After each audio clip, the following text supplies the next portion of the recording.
The second elective is called distinctive voices. So before we're looking at images, now we're looking at the voice that is created. So in this case, it's the types and functions of voices in text. So whose voice are you hearing and why? Is it the persona in a poem? Is it a character in a novel or film? It's the ways that language is used to create voices in text. It's how the use of language affects interpretation and shapes meaning. It's how a composer creates a voice for language. And it's how the voice achieves the composer's purpose and conveys the key ideas. And just like the visual, evokes an emotive response. So let's have a look at just a couple of factors. There's so many, but it could be the persona in a poem.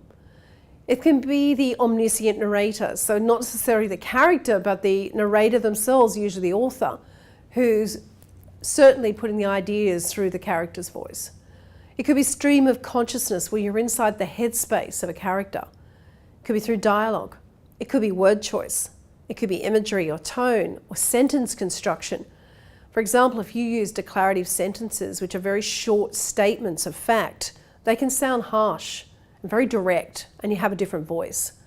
And then, of course, ask yourself, what voices are silenced? What are the gaps and silences? Whose voice don't you hear and why? So what are your key questions here? What do you hear? How do you feel about what you hear? Why is the voice distinctive?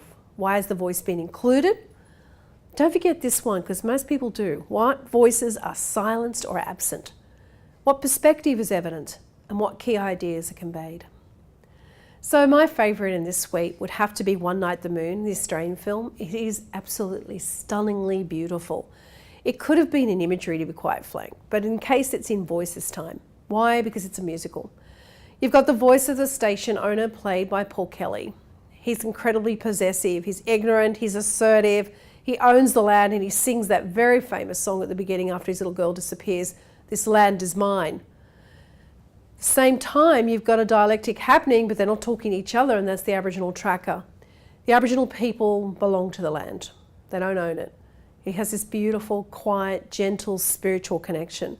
He sings at the same time, "This land owns me," and the two are heard together, the two voices. So it's a wonderful setup for this film about the difference between the way we, the white people, see the land and the way Indigenous Aboriginal people have this beautiful connection to the land. There's a third voice that's interesting. It's the mother. Her voice is silenced by her husband. I talked about gaps and silences. There's this beautiful moment with mise en scene where it just frames her inside her window, and she pulls the frame down of the window and shuts it with a bang, knowing her husband's doing the wrong thing, but she can't do a thing about it. So songs in this text convey the deep emotions, conflicting attitudes and beliefs of the characters, and they reveal the inner thoughts of the characters. So incredibly powerful in terms of voice. So what could you do as a related text? This is a year 9 or 10 text, but it works beautifully, To Kill a Mockingbird. But then I've got some favourites here. Maya Angelou, who passed a year ago, her poetry, she's a performance poet, or was, sorry. And I Still Rise, or A Brave and Startling Truth. You can just go to YouTube and hear her speak. She has the most amazing, deep, beautiful voice. And she speaks about courage and prejudice and how she's risen above them. You've got Archie Roach, the Australian and Indigenous singer, with his poetry. You've got Stephen Herrick, Cold Skin, which is a verse novel. You could use political cartoons, but provided you can do the visual techniques, it's going to be harder, but you can still got the voice. Tim Winton again, his short stories have got a very, very strong, distinctive Australian voice in them. You've got Wayai Siinka's telephone conversation with two voices. And then you've got the performance poets. Please go in and have a look at some of the Melbourne beat poets.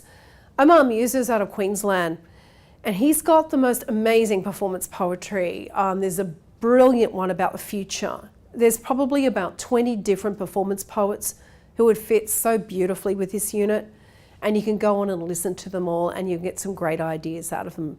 Taylor Marley is another one of my favourite.